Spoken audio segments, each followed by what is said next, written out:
Une des questions, c'est les critiques et les reproches qu'on fait souvent à ITER. Il y en a plusieurs, elles sont de plusieurs ordres, qui sont à la fois budgétaires dans le sens c'est trop cher, et à la fois techniques dans le sens ça sert à rien. Je simplifie rapidement. Et la dernière question, c'est donc c'est trop cher, ça sert à rien, et c'est dangereux. Qu'est-ce qu'on peut répondre à ce genre de critiques? Est-ce qu'elles sont valables? Est-ce qu'elles sont exagérées? Et quels sont le type de réponses qu'on peut apporter tout simplement?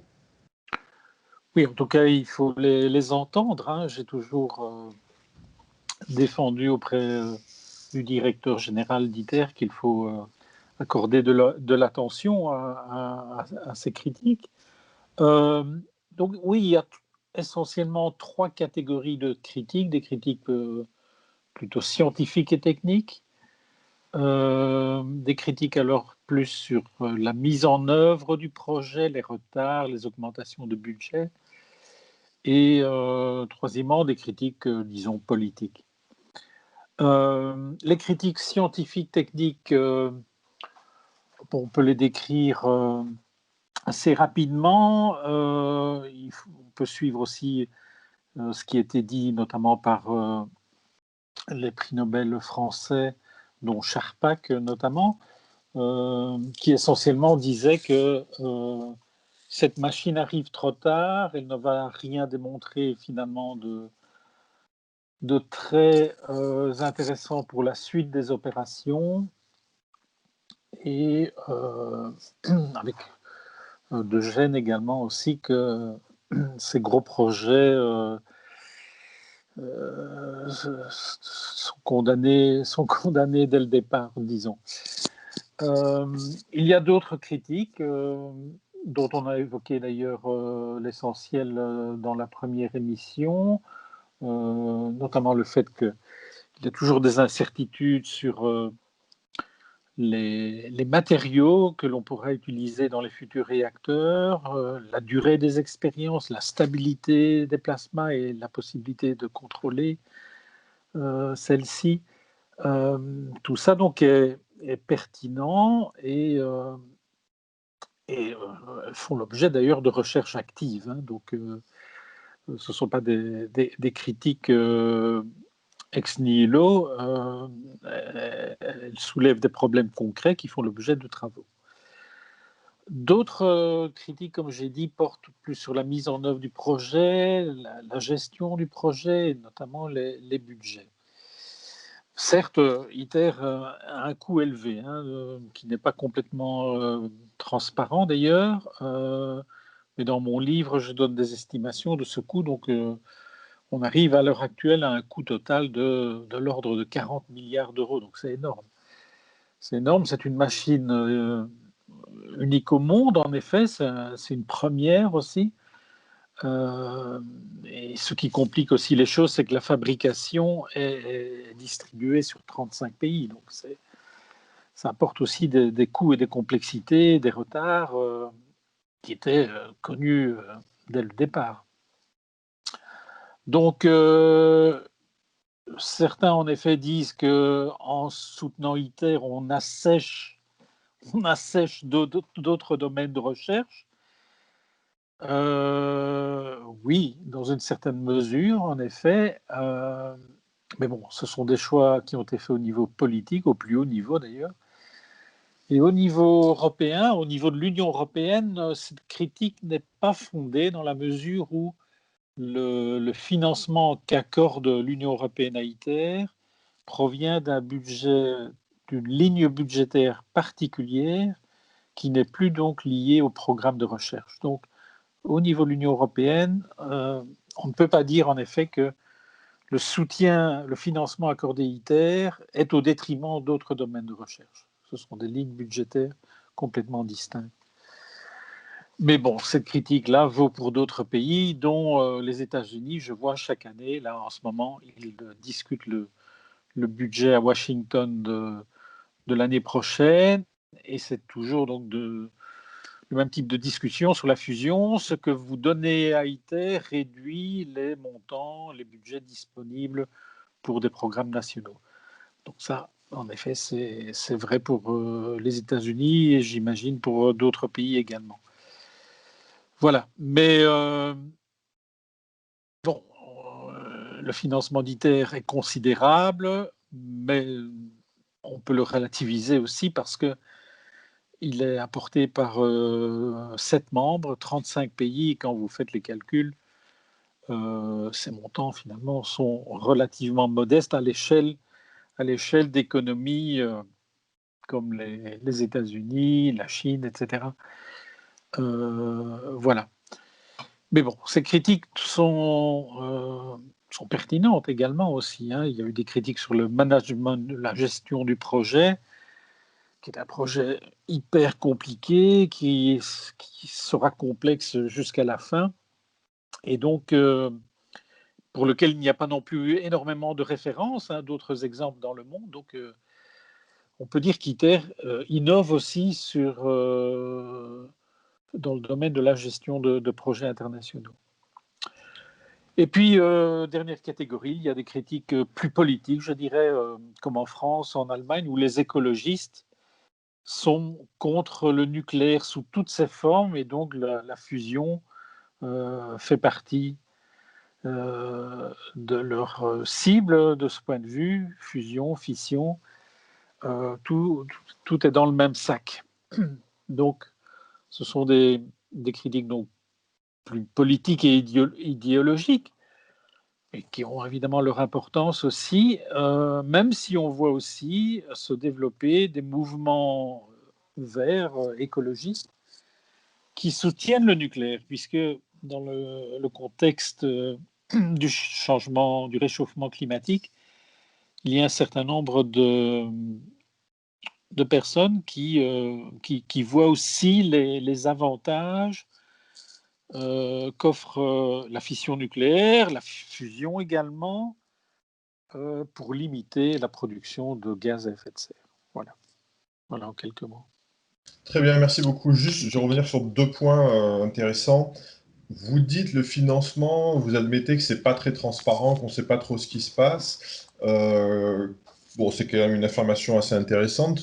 Pourquoi justement il y a ce manque de transparence? C'est une volonté de cacher, c'est que le fonctionnement fait, il me semble que les États fournissent des pièces dont on ne sait pas forcément le traçage budgétaire. Qu'est-ce qui explique ce point-là?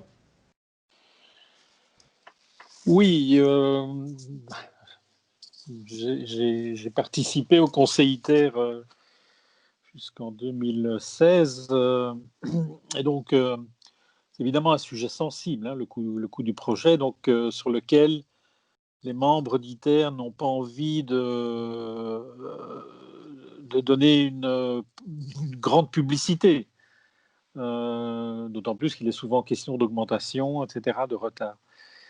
Donc voilà, c'est tout à fait légitime, compréhensible. Maintenant, comme c'est un projet financé par des fonds publics, un minimum d'information est nécessaire. En tout cas, c'est mon point de vue. Alors, à côté de ça, il y a le fait que, en effet, l'information n'est pas donnée. Les membres qui participent à la construction, bon, on sait grosso modo quel effort financier cela représente, hein, puisque c'était décidé dès le départ. Il y a eu des comptabilités de pièces, de coûts, etc. Maintenant, à l'heure actuelle, en effet, nous ne sommes pas tenus au courant du détail des coûts des contributions des autres pays. Donc, Ok, non, on ne connaîtra, ce que je dis, on ne connaîtra jamais, en fait, on ne connaîtra jamais le coût réel d'ITER. donc pour clarifier, c'est ce que vous expliquez, c'est que par exemple, effectivement, les règles de comptabilité publique sont assez transparentes dans des pays démocratiques, mais si on part sur un pays comme la Chine, qui est un des gros contributeurs et qui livre des pièces critiques pour le réacteur ITER, et qui disent pas combien ça coûte, on ne sait pas s'ils ont dépensé 10 millions ou 100 millions. Voilà, c'est à peu près ça qu'on... Oui, bon, ce n'est pas lié au caractère démocratique ou non, hein. Ce que vous dites là est correct, mais ça s'applique à la Corée, aux États-Unis aussi, où on n'a pas une visibilité complète, quoi. On a des informations, mais c'est assez limité. Maintenant, on a fait les calculs. On sait bien que en gros, la contribution européenne à la construction est de 45% du coût total et que les autres membres contribuent à 9%. Donc voilà, donc on a des ordres de grandeur quand même. C'est ce que j'explique dans le livre aussi, donc, ce qui nous permet de faire une estimation assez fiable du coût actuel. Ok, très bien, mais merci beaucoup.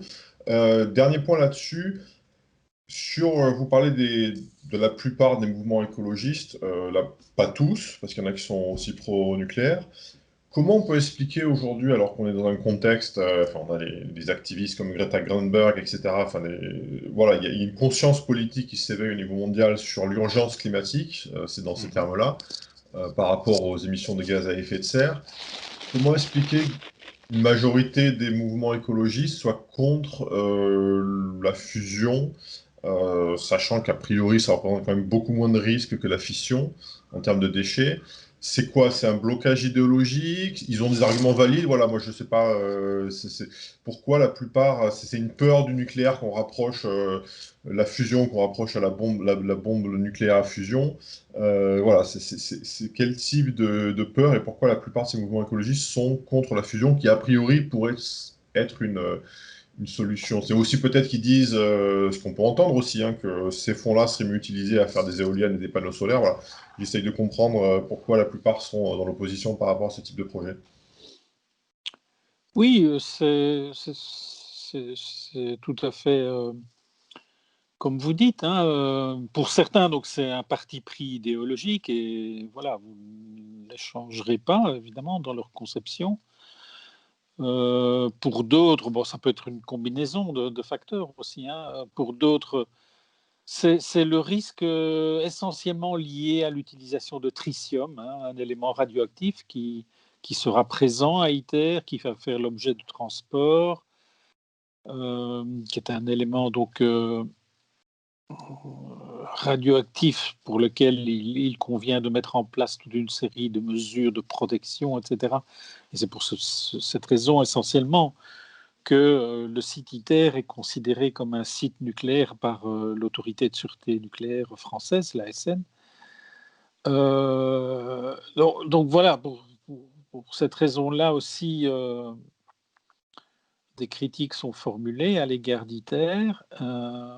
Et alors, oui, le fait que pour certains, la priorité doit rester les renouvelables, éoliennes, solaires, hydrauliques, etc. Et qu'ITER n'est certainement pas prioritaire pour certaines personnes. Donc, voilà, donc ce sont des critiques qu'il faut prendre en compte, en effet. C'est quoi les autres axes de recherche de la fusion? Donc, par exemple, là, sur ITER, vous explorez le concept du tokamak, qui est la fusion contrôlée par un champ magnétique. Il existe d'autres technologies possibles, dont le confinement inertiel de type NIF aux États-Unis et laser mégajoule en France. Après, il y a aussi une autre technologie qui est aussi du confinement magnétique et le stellar réacteur. Est-ce que rapidement, vous pouvez nous brosser un détail des différentes technologies pour qu'on comprenne un peu ce qui se fait dans le monde et quels sont les autres axes de recherche? Oui, on parle d'ITER et bon, les médias, en effet, rapportent souvent les progrès qui sont faits à ITER, mais on ne doit pas oublier en effet que le domaine de la fusion, de la recherche sur l'énergie de fusion est un domaine très actif avec d'autres projets, entre guillemets, concurrents. Alors, il y a des modèles, des variantes du tokamak qui sont explorés, notamment le Stellarator à Wendelstein en Allemagne, qui est une machine très performante, très intéressante. Pour un œil non averti, c'est très, très semblable à ITER, sauf que la configuration des champs magnétiques et donc des aimants qui entourent le plasma est assez différente, mais elle permet une plus grande stabilité des champs magnétiques notamment. Donc c'est certainement un développement tout à fait intéressant qu'il faut suivre. Il y a alors d'autres projets qui vise à construire des réacteurs de fusion plus petits, comme récemment aux États-Unis, au célèbre MIT. Donc, une spin-off, là, est en train de monter un réacteur appelé Spark, qui sera plus petit en effet qu'ITER et qu'ils espèrent voir produire de l'électricité dans quelques années. Il y a le projet MAST aussi au Royaume-Uni, ça c'est un tokamak sphérique, hein, pas toroïdal, sphérique. Donc voilà, vous voyez, il y a plusieurs projets en cours. J'ai fait le recensement, hein. Il y a presque une trentaine d'organisations et de sociétés privées. Alors ça, c'est aussi intéressant quand même. Il y a près d'une vingtaine de sociétés privées, start-up, etc., qui travaillent sur la fusion, et certaines ont des financements de milliardaires, notamment américains, assez connus, et voilà, qui explorent donc la possibilité de concevoir des réacteurs de fusion dans le but de produire de l'énergie de façon commerciale et industrielle. Donc voilà, il y a aussi, comme vous l'avez dit, les projets de fusion inertielle, donc le confinement et le chauffage du plasma étant réalisés par de très puissants faisceaux laser. Ces projets de start-up de la fusion, quand on connaît le ticket d'entrée technologique et budgétaire sur les projets de fusion, j'ai envie de dire, sans être péjoratif, est-ce que c'est bien sérieux d'avoir une start-up qui débarque en disant, moi j'ai 10 millions, 100 millions, et on va révolutionner la fusion, les gens n'ont rien compris, nous on sait, on a trouvé un angle qui va nous permettre de faire la fusion, etc. Moi j'ai rien contre, mais est-ce que c'est sérieux? Est-ce que c'est des gens qui n'essayent pas de lever des fonds pour faire des recherches annexes et justifier leurs recherches annexes? Vous voyez ce que je veux dire? Ou est-ce que ça fait partie de l'émulation scientifique, c'est sain, tout le monde fait des recherches, et puis s'il y a des gens qui sont prêts à donner, pourquoi pas? Voilà, j'étais curieux par rapport à ça. Alors honnêtement, je crois qu'il y a un peu des deux, et ce que vous avez dit est tout à fait pertinent, à mon avis. Donc, je pense qu'il y a des projets. Bon, je vois aussi que certaines organisations, On ne donnera pas de nom, hein, on va pas être ouais, méchant, mais ouais, oui. certaines organisations, certaines entreprises qui bénéficient aussi de fonds publics euh, visent très clairement à développer une machine de fusion ou un- ou un concept de fusion. Cela dit, je vois aussi, et c'est ce que mes collègues me disent, pour certains, c'est peut-être pas la Libye, mais l'idée, c'est de pousser certaines technologies aux limites, de les faire progresser, et il y aura toujours des retombées. Il y aura toujours des spin-offs, des applications, parfois dans des domaines tout à fait imprévisibles, hein, des choses qu'on ne pouvait pas prévoir. Mais voilà, poussons la technologie et on en retirera toujours quelque chose. Une des sociétés justement qui investit beaucoup dans la fusion en ce moment a mis au point une technologie d'accélérateur notamment qui va être utilisée pour traiter certains types de cancers. Voilà, donc c'est une application dans un autre domaine que la fusion, mais qui bénéficie voilà, de ces avancées, de ces recherches. Oui, donc, dans le pire des cas, c'est une émulation scientifique assez saine, et on en retirera toujours quelque chose. Ok, C'est ça, oui, c'est comme ça qu'il faut le voir. Enfin, c'est comme voilà. ça que nous le voyons. C'est sain, c'est heureux d'ailleurs qu'il y ait ces investissements et ces recherches. Et c'est ce que disent mes collègues aussi. Hein, on n'est pas, nous, liés, attachés à ITER ou à un type de technologie. On espère juste que le plus rapidement possible, une technologie va émerger pour rendre service à l'humanité. Oui, voilà, parce que sous-jacent sous cette question, il y a toujours la critique des grands projets en disant, voilà, les grands projets politiques, publics, ils ont rien compris, ils ont exploré la mauvaise voie alors qu'il y a un raccourci, etc. Et ce que vous dites, c'est que effectivement, vous êtes dans une situation, il y a eu un rapport coût-avantage, enfin, il y a eu une estimation il y a longtemps, en disant on part sur la fusion magnétique tokamak parce qu'on estime pour tout un tas de raisons que c'est la meilleure piste. Mais si demain c'est démontré qu'il y a une piste plus intéressante, voilà, et sachant que c'est très compliqué, chaque technologie, on n'est pas rentré dans le détail, mais le Stellarator a des avantages, mais aussi des inconvénients. Donc voilà, ils sont partis sur le tokamak, mais effectivement, chaque technologie a ses pour et ses contre. Au niveau technique, il faut le prendre en compte. Ok. Sur le ITER, le tokamak, il semble qu'un des buts ultimes, si on met de côté la résistance des matériaux, etc., on estime que c'est réglé, c'est d'avoir une fusion qui est, que je qualifierais autonome. Vous appelez ça l'ignition, c'est-à-dire que le plasma s'allume et son chauffage est auto-entretenu dans le sens où il n'y a plus besoin d'apporter de l'énergie extérieure. Et ça, il semblerait que c'est une espèce de Graal. Est-ce que c'est quelque chose qui est visé à ITER? C'est une des cibles d'ITER ou pas? Oui, en tout cas, je ne sais pas si on arrivera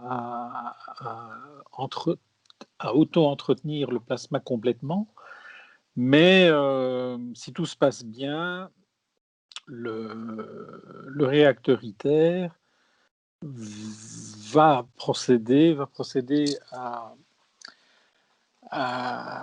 au chauffage du plasma, c'est-à-dire que donc la puissance qui sera injectée dans le plasma devrait être réduite après le démarrage des réactions, puisqu'une partie de l'énergie, alors exactement on ne sait pas, on devra faire les expériences, une partie de l'énergie donc qui sera générée contribuera à maintenir les réactions et à chauffer le plasma. Donc ça, c'est évidemment le, la perspective la plus intéressante dans un développement industriel, hein, c'est la possibilité qu'après un certain temps, l'allumage, le chauffage du plasma puisse être arrêté et que celui-ci donc s'entretienne de lui-même. Et ça, est-ce que c'est une condition sine qua non pour des réacteurs de fusion commerciaux, donc à l'horizon 2050-2060, donc d'avoir une fusion auto-entretenue, c'est vraiment une condition impérative pour que ça devienne un réacteur commercial?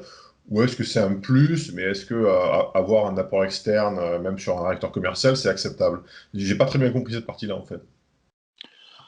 Mais en fait, pour les développements commerciaux, tout dépendra en fait des rendements, de ce qui sera nécessaire comme puissance in et de ce qu'on va récupérer comme puissance out. Euh, Si la puissance out générée donc est importante, voire plus importante que ce qu'on a prévu jusqu'à présent, on pourra à la limite maintenir un chauffage du plasma si nécessaire.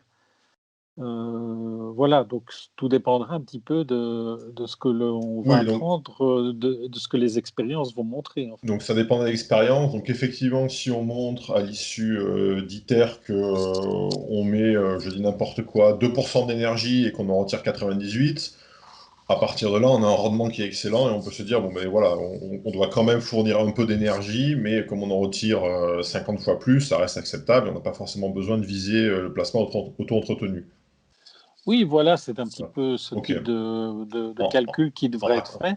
ouais, Oui. d'accord. Non, En, je raccourcis, je schématise un peu parce que c'est des sujets en compliqués. Ouais. tenant compte également, dans une perspective industrielle, de toute l'électricité qui sera nécessaire pour maintenir l'ensemble des systèmes, hein.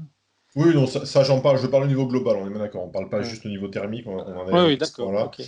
Et d'ailleurs, c'est très bien expliqué dans votre livre, je vous remercie, parce que vous faites un chapitre là-dessus, vous expliquez bien les différents types de rendements avec des exemples très simples à comprendre, donc ça, c'est vraiment très intéressant. Euh, L'autre question, il me semble, sur les réactions, bon là, sur ITER, on parle de 400 secondes, c'est la durée de confinement qui est visée. peut-être elle sera allongée, mais sur un réacteur commercial, on est bien d'accord, l'idée c'est que le plasma, il fonctionne en permanence, enfin, en permanence, le plus longtemps possible, ou est-ce que ça sera par des phases, il y aura des phases de plasma, puis après ça s'arrête, ça recommence? Ça, j'ai pas très bien compris non plus comment ça se passait. Oui, c'est une question en suspens. Un tokamak de conception comme ITER fonctionnera toujours en mode pulsé, je pense. Maintenant, les pulses, les expériences seront peut-être très longues, on verra. Mais le mode pulsé sera de toute façon le type de fonctionnement qui sera qui est imposé par la physique des choses d'ailleurs. Euh, alors on verra quelle sera la durée des expériences. C'est pas impossible en effet que tout ça soit compatible avec une exploitation industrielle, hein, Non, encore une voilà. fois. C'était vraiment, je pars sur du principe, je suis même au-delà d'ITER, parce qu'ITER c'est un réacteur expérimental, mais idéalement, parce que la fission, on comprend la fission, on insère les barres, voilà, on contrôle ça avec des modérateurs, et puis on a une réaction qui est contrôlée de fission, mais elle est continue, de quoi qu'il arrive, elle est continue, elle est 24/24. Alors des fois, on met l'alternateur, on met pas l'alternateur, etc., c'est une autre question, mais elle est continue. La fission, j'ai un peu du mal à comprendre si, même dans une application industrielle future idéale, on a aussi un plasma qui est continu avec le truc qui chauffe en permanence, ou est-ce que c'est une application pulsée qui, par définition, c'est la mécanique est comme ça, on fait des pulses, on arrête, on recommence, et voilà, j'ai un peu du mal à comprendre cette partie-là. Oui, à l'heure actuelle, c'est comme ça que devraient se passer les choses. Euh, En tout cas, si on extrapole le mode de fonctionnement d'ITER, c'est ce qui sera appliqué, en tout cas, dans un futur réacteur de démonstration ou de développement industriel. Donc, c'est-à-dire, quand vous dites c'est ça qui sera appliqué, ça sera par fonctionnement pulsé, c'est ça? Oui, oui, oui, tout Ok. à fait. Oui. Et comment on gère du coup, parce que on fait, je schématise, hein, je simplifie, on fait tourner le réacteur pendant 10 minutes, on l'arrête pendant 10 minutes, on recommence, c'est comment que ça se passe? Ouais, vous voyez, Bon, alors, c'est la question piège. idéalement, alors, pour ITER, la durée estimée, donc au départ en tout cas, oui, de 400 secondes, 10 minutes, cet ordre de grandeur-là. Mais après quelque temps, on va essayer d'étendre ces durées, de maintenir le plasma aussi longtemps que possible et, on l'espère, dépasser 1 heure. Euh, voilà, pour Ok, une expérience. Ce qui pourrait donc, oui, donner lieu donc, à une succession de pulses, allez, disons 1 heure, voire plus même, avec des interruptions, mais qui seraient relativement courtes, hein, le temps de, euh, d'expulser tous les gaz, etc., et de redémarrer la machine. Donc ça pourrait être fait assez rapidement. Voilà, on aurait donc dans l'idéal un mode, disons, quasi permanent, un mode de fonctionnement quasi permanent, d'accord. quasi Euh, continu. ouais, là, je me plaçais vraiment même au-delà d'ITER. Voilà, idéalement, le futur réacteur qui fonctionnera, je voulais savoir s'il fonctionnait de manière pulsée ou de manière continue. Euh, Parce qu'on dit souvent la fusion, c'est être une énergie baseload, c'est-à-dire une énergie qui fonctionne en permanence, à contrario de beaucoup d'énergies renouvelables qui s'arrêtent, qui sont intermittentes. Donc je voulais comprendre, je vais essayer de comprendre si moi, d'un côté on me dit c'est baseload, ça fonctionne en permanence, d'un autre côté on me dit il y a des pulses et puis ça s'arrête toutes les X secondes. Voilà, donc j'ai essayé de comprendre comment ça se passait, voilà. Euh, donc, si je parle à 2050, 2060, 2080, on a un réacteur commercial, il fera aussi des pulses, il y aura une sorte d'inertie thermique qui fait qu'on pourra quand même ressortir de l'énergie en attendant de redémarrer le second plasma. C'est comme ça que ça va se passer? Oui, c'est ça, oui. Ok, d'accord. Bon, De- c'est. Dans les grandes lignes, en tout cas. Dans les Oui. grandes lignes, d'accord, ok. Mais on reste bien sur le fait que la fusion, idéalement, dans un terme long terme, ça sera une énergie baseload, ça sera une énergie qui sera appelée à fonctionner en permanence. C'est ça, oui, c'est D'accord. l'objectif en tout cas. Oui, Et l'objectif, oui. en effet, pour prétendre à devenir une source d'énergie industrielle, on doit avoir une production quasi continue, hein. Ok, l'autre question aussi, bon ça c'est peut-être un peu naïf, on parle souvent, alors ça rejoint la première question, comment on gère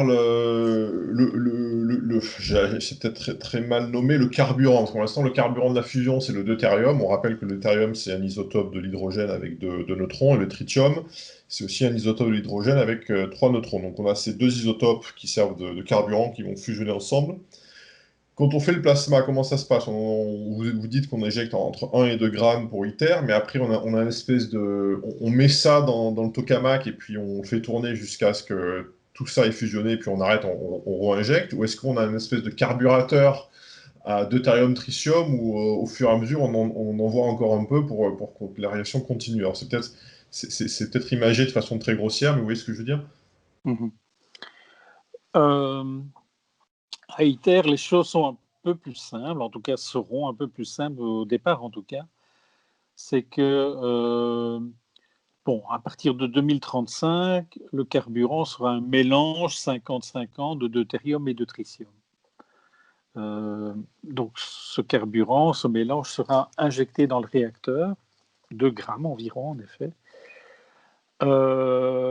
Les calculs montrent qu'en fait, une expérience, un plasma, un shot de 10 minutes, disons, n'épuisera qu'une petite fraction de ce stock d'hydrogène, donc il ne faudra pas réalimenter, vous voyez. En tout cas, c'est pas ce facteur-là non plus qui va mener à l'interruption de la réaction. D'accord, mais ça c'est le cas d'ITER, qui encore une fois qui est un réacteur expérimental, mais sur un réacteur, idéalement, ça marche, on dit que ça marche, que ça fonctionne, qu'on fait un réacteur commercial. Les réacteurs commerciaux, il faudra mettre un espèce de carburateur à deutérium tritium, ou au fur et à mesure du temps, ça injectera un peu plus, ou est-ce qu'on met une quantité donnée, et puis ça tourne, bon, jusqu'à un certain nombre d'heures ou de jours, et puis après on arrête, on recommence. Peut-être qu'on ne sait pas encore, voilà, tout simplement, Oui, en tout cas, moi, sur cette question-là, là, je ne sais pas encore quelle serait la solution, par exemple, envisagée pour démo, hein, l'étape suivante, le réacteur de démonstration industrielle. Donc, je ne sais pas. Je ne sais pas ce qui est prévu, ce qui est possible, ok. mais a priori, l'injection d'hydrogène, mélange ou pas, l'injection supplémentaire pendant le cours de l'expérience ne devrait pas poser de problème. Ok. Donc pourquoi, tout bêtement, vraiment la question bête et méchante, pourquoi je dis, bon, pourquoi on n'utilise pas juste de l'hydrogène de base, hein, le protium, un proton, et pourquoi on doit utiliser ces isotopes compliqués à trouver, pourquoi ça se passe dans le Soleil très bien, mais pourquoi on ne peut pas le faire sur Terre? Alors la réponse que j'imagine, c'est que les conditions au centre du Soleil de pression, de confinement, etc., ne sont pas tout à fait les mêmes qu'on pourrait reproduire sur Terre, mais peut-être que je me trompe. Oui, il y a de ça, c'est ce que vous évoquez, mais aussi le fait que c'est la réaction deutérium-tritium qui, dans les réactions utilisant des noyaux légers, qui dégage le plus d'énergie. Donc, c'est pour ça que les concepteurs d'ITER ont, ont choisi donc, le mélange deutérium-tritium. Donc, c'est pour produire un maximum d'énergie à partir de ces réactions. Mais sinon, donc, d'autres réactions sont possibles, hein, et sont étudiées d'ailleurs. Voilà, il faut poser le pour et le contre, les avantages et les inconvénients. Mais effectivement, fusionner de l'hydrogène de base, proton, c'est pas faisable dans les conditions actuelles. Voilà. Et puis c'est pas souhaitable, c'est pas les mêmes rendements, etc. Oui, je pense que ce n'est pas, c'est possible, ce sera possible, mais d'ailleurs au début, ITER va fonctionner avec des mélanges deutérium, des gaz de deutérium et des gaz d'hélium. C'est seulement dans la deuxième partie, dans la deuxième phase nucléaire, que le réacteur va utiliser des mélanges deutérium-tritium. Donc, des réactions avec l'hydrogène, oui, sont possibles, etc., et seront sans doute testées, mais en vue de produire un maximum d'énergie, c'est la réaction deutérium-tritium qui est la plus intéressante. Ok, très bien. Euh, une autre question, je crois dans votre livre, où au début vous posez une équation sur la fusion, en expliquant que 3/4 de l'énergie passe par les neutrons. Donc quand on fusionne le deutérium et tritium, 3/4 de l'énergie qui est générée de la fusion vient des neutrons. Quid du quart restant? Il vient d'où? Ben, le quart restant, il est, il est évacué dans l'énergie cinétique des noyaux qui composent le plasma. Ok. Voilà, c'est Euh, une réponse simple et efficace. Bon, sachant que moi je suis pas du tout physicien, donc je pose des questions peut-être un peu idiotes. non, Je non, vais pas du tout. Ok, je suis en train de voir les autres questions. Alors, dans le tokamak, justement, parce que on a de la fusion de deutérium-tritium, cette fusion génère des neutrons. Et ces neutrons, justement, vont sortir du plasma, parce que les neutrons, par définition, ils sont neutres, donc ils ne sont pas confinés par le plasma, parce que le confinement magnétique, il faut qu'il y ait une charge magnétique.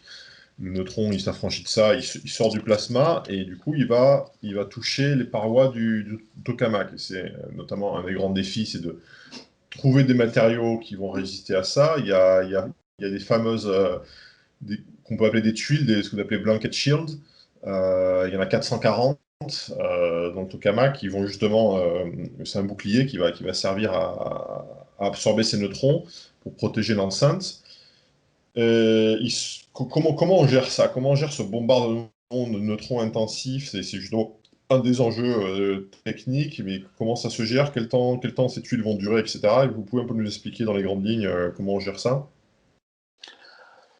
Oui, voilà. Donc, le but, c'est de trouver des matériaux qui résistent à ces températures et ces charges de neutrons qui seront phénoménales. Et donc, à l'heure actuelle, la solution qui a été retenue pour ITER, donc, c'est que les briques du mur interne donc, seront faites en acier euh, et seront recouvertes de beryllium. Euh, c'est une solution qui n'est pas idéale, en tout cas pour un réacteur euh, industriel, mais pour ITER, donc, comme la machine ne fonctionnera pas de manière permanente, c'est une solution qui peut convenir. Ok. Il y aura sans doute, oui, en effet, nécessité de remplacer ces briques euh, pendant la durée de l'expérience, au moins une ou deux fois. Alors du coup, le corollaire de ça, vous m'avez tendu une perche. Une fois qu'on aura lancé le plasma avec des réactions de fusion réelles, il y aura des bombardements de neutrons. Du coup, l'enceinte à l'intérieur sera activée, c'est-à-dire va devenir radioactive. Euh, pour manipuler, pour remplacer ces briques, ça se passe comment? Bon, on va pas pouvoir dire, bon, Jackie, tu prends le tournevis, tu vas enlever les tuiles, parce que le pauvre Jackie il va ressortir de là un peu mal en point. Le J'imagine que pauvre, ça sera la robotique, des choses automatisées. oui, le pauvre Jackie il ne pourra pas rentrer dans le réacteur, ce sera tout à fait interdit. Et donc la perche que je vous ai tendue, c'est une perche de robot, en effet. C'est toute la maintenance, les réparations, le remplacement de matériaux, etc., dans le réacteur sera assuré par des robots. Et donc, D'accord. c'est un domaine de recherche fascinant aussi que la fusion, ITER en particulier, développe et pousse pour développer des machines tout à fait performantes qui peuvent travailler, qui travailleront donc dans des conditions peu hospitalières également. Ces robots, une fois on les insère, ou ils font partie de la structure, ils vont manipuler. Est-ce qu'eux, à leur tour, ils vont être activés du coup? Parce qu'ils vont aussi recevoir des radiations, ou est-ce que c'est vraiment juste l'enceinte vous voyez, est-ce qu'il y a une espèce de réaction en chaîne de tout ce qui rentre et soit même contaminé et devient contaminant? Tout dépend des matériaux qui seront utilisés, hein, mais certainement une partie du matériel, oui, va devenir radioactif. Hein, donc, Ok, il devra faire l'objet de traitements, de stockage dans le bâtiment, des pièces d'accord. chaudes, etc. Voilà, la question, À distance de sécurité. la distance de sécurité, une fois que les matériaux sont activés, est-ce qu'il faut un confinement, est-ce qu'il faut un mur, un mètre d'acier, etc. Ou j'essaie de comprendre à peu près les grandes lignes. Bah, écoutez, j'ai pas les détails, précis là, hein, mais il faut savoir que le réacteur, donc le tokamak, est placé dans un bâtiment, le bâtiment du réacteur, d qui possède un mur de 3 mètres et demi d'épaisseur en béton qui va entourer donc le réacteur, pour justement être une barrière au rayonnement qui seront produits par la réaction. Donc voilà, donc Oui, bah, c'est bien, le, bien le confiné. Ouais. minimum, donc c'est ça, 3,5 mètres d'épaisseur d'un mur de béton. Le chauffage du plasma, ça se passe comment? Ça se passe, se passe par induction magnétique. Ça se passe, on met des résistances électriques comme un chauffage et on chauffe. C'est une question très naïve, hein, mais j'essaie de comprendre dans les grandes lignes. Oui, non, non, tout à fait. Oui, non, c'est une bonne question. Euh, il y a 3 techniques de chauffage qui seront utilisées dans ITER et dans d'autres réacteurs de fusion. C'est d'abord un chauffage ohmique, hein, par le courant électrique qui est généré dans le gaz, qui résulte lui-même donc des champs électriques qui sont appliqués sur les aimants. Donc ce courant va chauffer et contribuer à augmenter la température du gaz. Ce sont ensuite des rayonnements micro-ondes, hein, un peu comme les appareils qu'on a dans nos cuisines, mais d'un volume qui n'est pas du tout comparable, qui vont injecter des ondes radio, dans la gamme des ondes radio, donc pour chauffer euh, spécifiquement les protons et les électrons. Et ensuite, une sorte de canon à particules qui va injecter des particules neutres dans le gaz pour chauffer euh, davantage les composants par collision, là, par collision simplement. Comme vous l'évoquiez dans votre livre, en début de livre, ITER, c'est avant tout une aventure humaine parce qu'on, malheureusement ou heureusement, on fait rien sans les hommes. Et il y a 35 nations qui sont représentées au sein du consortium ITER. C'est un projet titanesque, hein, à Cadarache, là vraiment, l'installation est vraiment massive. Tout est hors norme et oversize, comme disent les Américains, donc toutes les parties sont beaucoup plus grosses. On est par rapport à l'installation, je crois que le plus gros tokamak qu'on ait actuellement en Europe, il est au Royaume-Uni, et on est sur des rapports de volume de 1 à 10, il me semble, donc c'est quelque chose de vraiment très très gros. Comment ça se passe au niveau humain, justement? Bon, déjà, rien que mettre en place cette usine, on va dire, ça s'est passé comment? Parce qu'il y a des plans de nationalité, c'est pas facile à gérer au niveau des hommes. Et puis en plus, quand il y a toute une série de nationalités aussi diverses que des Chinois, des Indiens, des Américains, ça va être un challenge quand même. C'est un véritable challenge, en effet, de mettre ce projet en œuvre avec toutes ces nationalités, ces cultures, ces profils professionnels aussi très différents.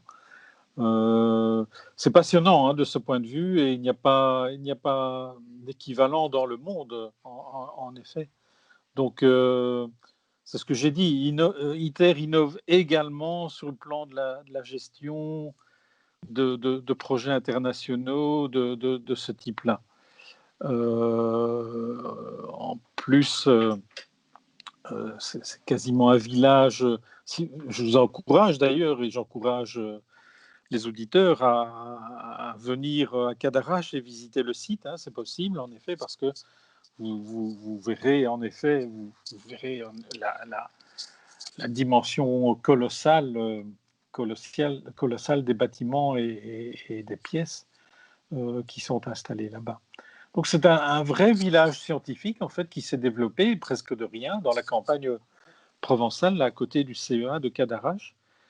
Il y a à peu près 3000 personnes qui travaillent à l'heure actuelle sur le site, 1000 qui appartiennent à l'organisation internationale ITER avec 35 nationalités et 2000 à peu près employés, travailleurs, des contractants qui sont sur le site et qui participent à la construction, à la fabrication, à l'assemblage de la machine. Vous racontez dans votre livre des anecdotes assez amusantes, des fois presque tragiques dans certains cas. Il y a certaines nationalités qui trouvent qu'en fait la France est très bien, que le sud de la France est très agréable, qui aimeraient y rester, mais malheureusement, c'est des contrats d'une durée déterminée par leur pays, et donc au bout d'un moment, ils ne peuvent pas rester, ils doivent rentrer. Eux, ils se disent, la France, c'est très bien. Et à contrario, vous dites aussi, les Américains, c'est difficile de faire venir de grands scientifiques américains, parce qu'ils trouvent que les salaires ne sont pas assez élevés. Voilà, on a ces deux cas de figure. Comment on gère ça, en fait? Oui, enfin bon, il faut éviter peut-être de tracer des grandes lignes et des grandes tendances. Non, mais Chaque... c'est des anecdotes. L'idée, Oui, c'est de montrer qu'il y a vraiment des disparités, c'est difficile oh, au niveau des ressources humaines, voilà. oui. Mais chaque cas, oui, est un peu particulier. Alors, il y a, des personnes qui vont travailler à ITER. Bon, j'en ai connu aussi, qui viennent évidemment. Bon, on vient tous, je crois, d'abord par intérêt pour le projet, par l'envie, par la motivation qu'on a pour contribuer au développement de la fusion. Alors, après, c'est un peu en fonction de notre personnalité, de la culture, de la situation familiale aussi. Certains vont bien vivre, disons, l'installation en Provence et même s'intégrer sur place.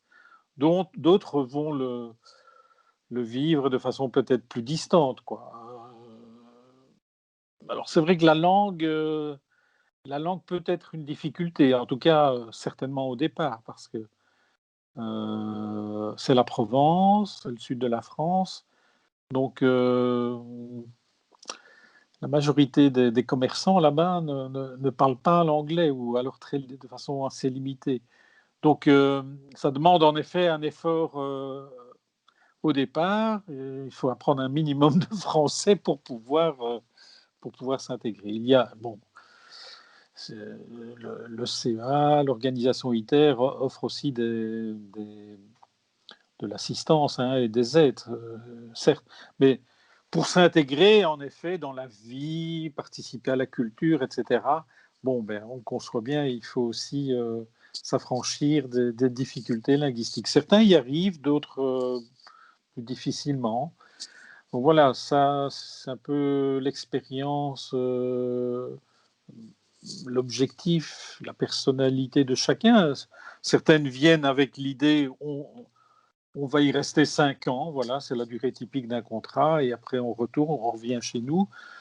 D'autres espèrent ou visent une plus longue durée, et bon, il y a des employés d'ITER qui sont là depuis qui sont là depuis presque 20 ans. Hein, donc voilà.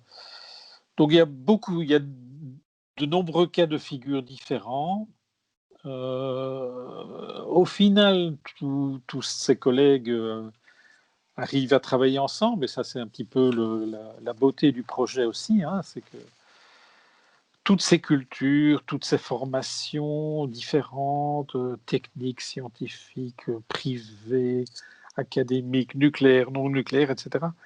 Toutes ces personnes arrivent à travailler ensemble. Bon, il faut chacun y mettre du sien, évidemment, et à construire cette machine qui va voir le jour. Hein. Donc, ça, c'est la beauté du projet. C'est une formidable source de richesse culturelle aussi, parce qu'on apprend tous les jours de ces différentes cultures. Ne cachons pas aussi que c'est une difficulté hein, au quotidien. La plupart des employés d'ITER n'ont pas l'anglais comme langue maternelle, or c'est la langue de travail, vous voyez, donc ça pose aussi quand même des difficultés pratiques. Certaines sont liées à la culture aussi. Certaines nationalités arrivent régulièrement en retard aux réunions. On veut D'autres des noms. cultures sont toujours à l'heure, ponctuelles. Enfin, On vous veut des noms. connaissez ça aussi sans C'est doute. qui arrive en retard en général? Vous On vous n'a pouvez dit pas de nom. pas de nom, d'accord, ok. Mon petit doigt, j'ai quelqu'un qui me dit là à l'oreillette que ça serait potentiellement plutôt les cultures latines qui arriveraient en retard. Et on me souffle aussi à l'oreille que les Japonais et les Allemands arrivent plutôt à l'heure. Mais bon, peut-être que je suis mauvaise langue. Oui, oui, bon, c'est un peu ça, en effet. Oui. D'accord, bon, je ne veux pas vous mettre dans l'embarras, donc on va rester là-dessus. Non, mais c'est marrant. Euh, oui, et puis vous évoquez aussi, par exemple, que bon, là les gens qui arrivent en retard à réunion, c'est pas forcément dramatique, mais il y a aussi des fois où c'est un peu plus grave, dans le sens où il y a eu des problèmes sur un projet aussi complexe. Il y a forcément des problèmes de production, des problèmes de qualité, des éléments qui n'arrivent pas avec les mêmes standards. C'est d'autant plus compliqué que certains appareils sont fabriqués dans plusieurs pays en parallèle, donc ça complexifie l'opération, et que des fois, une fois qu'on fait l'assemblage, on se rend compte, tiens, la partie A qui est arrivée des États-Unis, elle n'est pas compatible ou elle ne marche pas aussi bien que la partie B qui est arrivée dans notre pays, et que vous avez dû faire des trésors de diplomatie pour gérer les susceptibilités parce que certains pays leur dire je suis désolé, vous avez pas respecté les contrôles qualité et puis ça ne correspond pas au cahier des charges. C'est très difficile à admettre pour certains pays parce il y a une fierté, ils ne veulent pas admettre. Il a fallu déployer des trésors d'ingéniosité linguistique et culturelle pour leur dire non mais en fait on pourrait peut-être, etc. Donc ça, c'est comment on gère ça en fait, de gérer cette susceptibilité. Oui, c'est l'une des grosses difficultés du projet, évidemment, le contrôle de qualité, le, la, la définition des spécifications techniques, euh, et alors la résolution des problèmes, parce que les problèmes se posent quasiment tous les jours, évidemment.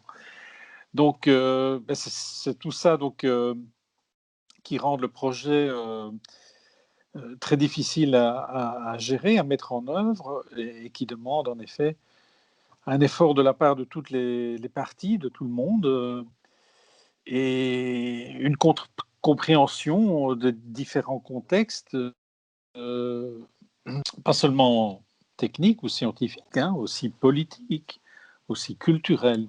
Donc ça, je montre aussi dans le livre. Voilà, c'est ça qui fait un peu la spécificité de DITER, cette interaction de ces dimensions multiculturelles.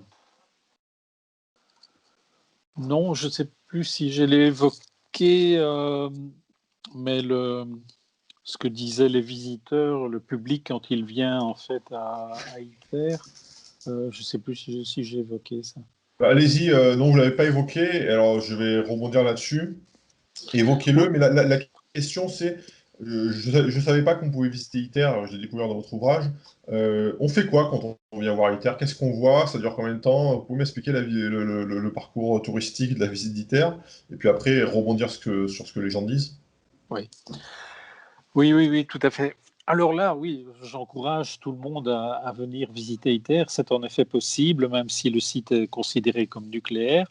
Il faut réserver à l'avance, mais par le site internet, c'est tout à fait facile. Une visite, typiquement, se passe en bus. On prend le groupe de visiteurs à l'entrée. On rentre sur le site après les contrôles d'identité, etc., puisqu'il y a quand même des mesures de sécurité. Euh, la visite commence par un exposé dans le bâtiment des visiteurs où se trouvent des maquettes, des panneaux explicatifs. Euh, un exposé qui est présenté par quelqu'un, un employé de l'organisation ITER qui a l'habitude ou en fonction du profil, si le groupe est plus scientifique, ça peut être un scientifique. Si le groupe vient de Corée, on va essayer de trouver un présentateur qui parle coréen, etc. Vous voyez. Et après ça, après 1 heure, grosso modo, le groupe repart en bus et fait une visite guidée sur le site avec 1 ou 2 points d'arrêt pour approcher certains bâtiments. Moi, j'ai fait des dizaines de visites de ce type là-bas à ITER et en général, les gens sont enchantés, sont ravis. La plupart disent à la fin, on ne se rendait pas compte de ce qui se passe ici, mais c'est formidable ce que vous faites, etc. Et alors la question, pourquoi est-ce qu'on n'en parle pas plus? Pourquoi est-ce que les médias n'en disent rien? Donc, c'est souvent en fait la communication du projet qui est questionnée, hein, qui fait l'objet donc de commentaires de la part des visiteurs.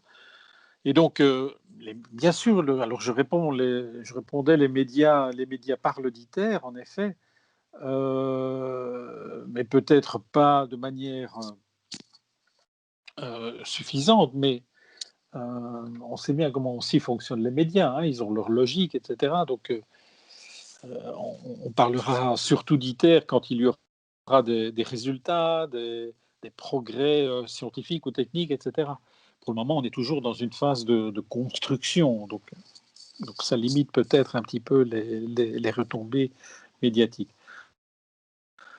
Les visites ont un impact très important aussi parce qu'elles permettent au public de rencontrer certaines des personnes qui travaillent là-bas. Donc c'est toujours très, très positif, très intéressant de mettre un visage humain sur des projets aussi sophistiqués. Et donc ça, c'est une grande réussite à mon sens du point de vue de la communication. Maintenant, évidemment, le nombre de visiteurs à ITER est et restera toujours limité. Alors, il y a la possibilité de faire une visite virtuelle sur le site. Vous verrez, il y a beaucoup de photos également. Donc, tout ça est très utile.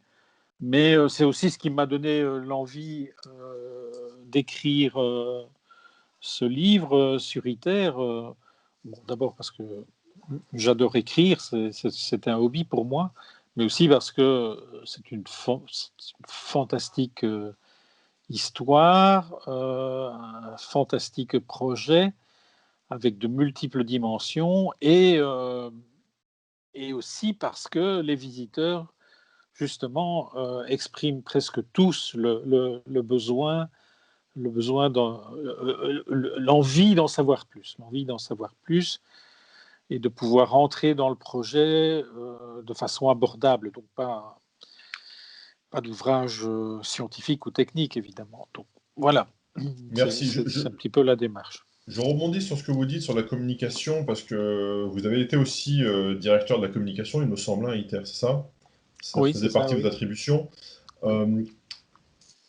C'est intéressant parce que là, récemment, hier, je regardais, il y a un article qui parlait.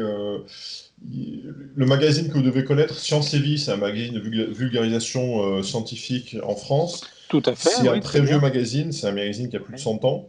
que moi, quand j'étais gamin, j'adorais lire, que j'adore toujours lire, mais c'est un super magazine. Et là, je vois que la société, Sciences et Vie, le magazine, a été repris par un conglomérat, etc., médiatique, et que je crois que 60% des effectifs sont partis, et que ce conglomérat essaie en fait de tourner Sciences et Vie dans une espèce de ferme à contenu, de dénaturaliser complètement ce magazine, qui est un magazine de très très grande qualité. Mhm. Euh, et ça rejoint malheureusement l'évolution médiatique. Comme vous dites, il y a des logiques médiatiques, il y a des logiques budgétaires. Avec Internet, ça a malheureusement chamboulé le modèle économique de beaucoup de médias. C'est pas, je ne veux pas jeter l'opprobre aux journalistes. Malheureusement, il y a un contexte qui est aussi très compliqué économiquement. Euh, Comment, en tant que directeur de communication, on gère cette contradiction entre un projet qui est par définition sur le long terme, avec un tempo médiatique qui est maintenant de plus en plus sur le court terme, du buzz, de journalistes qui sont mal payés, qui sont payés à la pige, donc ils doivent faire des articles sensationnalistes, etc. Que c'est pas forcément leur faute individuellement, c'est-à-dire que voilà, quand on est journaliste et qu'on vous paye au mot et qu'on vous donne 30 centimes sur le mot et qu'on dit il faut faire des vues, et ben malheureusement ça change l'équation. Voilà, il y a cette espèce de contradiction entre la réalité d'ITER, qui est un projet complexe, scientifiquement complexe, c'est-à-dire que c'est quelque chose de compliqué à expliquer, et le tempo médiatique qui est de plus en plus tiré vers le bas, avec des choses sensationnalistes et pour faire le buzz, etc. Comment, en tant que directeur de communication, on gère ces deux extrêmes? Oui, alors, c'est une bonne question. Bon, pour le directeur de la communication, euh, il faut d'abord réaliser donc il n'y a pas que les médias. Euh, Communiquer au sujet d'ITER, c'est aussi, sinon d'abord, avoir un site internet performant, proposant une information scientifique et technique de haute qualité, aussi pour le grand public, hein. Donc, les visites participent aussi à cette volonté de communication. Certaines publications aussi d'ITER. Il y a une lettre hebdomadaire en anglais, Newsline, mais il y a aussi un magazine en français et en anglais qui est destiné à un public non spécialiste. Donc voilà, il faut travailler aussi sur ces aspects-là de la communication. Il n'y a pas que les médias. Pour les médias, en effet, on sait bien comment fonctionnent les médias à l'heure actuelle. Euh, donc, il faut aussi travailler les outils, les listes, etc. Et proposer des informations, proposer des nouvelles plus techniques à la presse. Et si possible, dans plusieurs langues. Voilà. Ça, c'est un peu de cette façon. Alors, c'est facile à dire dans les mots, dans la pratique, bon, c'est un peu plus compliqué, etc. Mais on y arrive relativement bien. Il y a quand même un intérêt aussi. Il faut l'entretenir, il faut le stimuler un petit peu, mais l'intérêt quand même est potentiellement énorme pour ce projet. Donc on a aussi une matière première qui, si je peux dire, qui est, qui est présente. Euh, on y arrivait aussi, alors ça c'était très apprécié par les médias notamment, en organisant au moins une fois par an une visite de presse. Donc on organise typiquement pendant une journée un programme, rien que pour la presse, avec des rencontres, une discussion avec le directeur général, certains collègues scientifiques techniques, une visite du site évidemment, etc. Donc ce genre d'activité est très apprécié par les journalistes scientifiques, mais plus généralement par les journalistes, les acteurs des médias, hein, puisque maintenant c'est beaucoup plus large. Euh, donc ce type d'événement est très apprécié parce qu'il apporte aux journalistes une information qu'ils peuvent même décliner ou diffuser sur plusieurs semaines, hein, voire plusieurs mois. Il y a l'interaction avec les acteurs d'ITER, le directeur général, les scientifiques qui donnent aussi des informations de haute qualité et de premier plan. Voilà, tout ça, donc c'est une matière première qui est très appréciée par les journalistes. Donc, bon, c'est de cette manière qu'on peut entretenir, stimuler l'intérêt de la presse.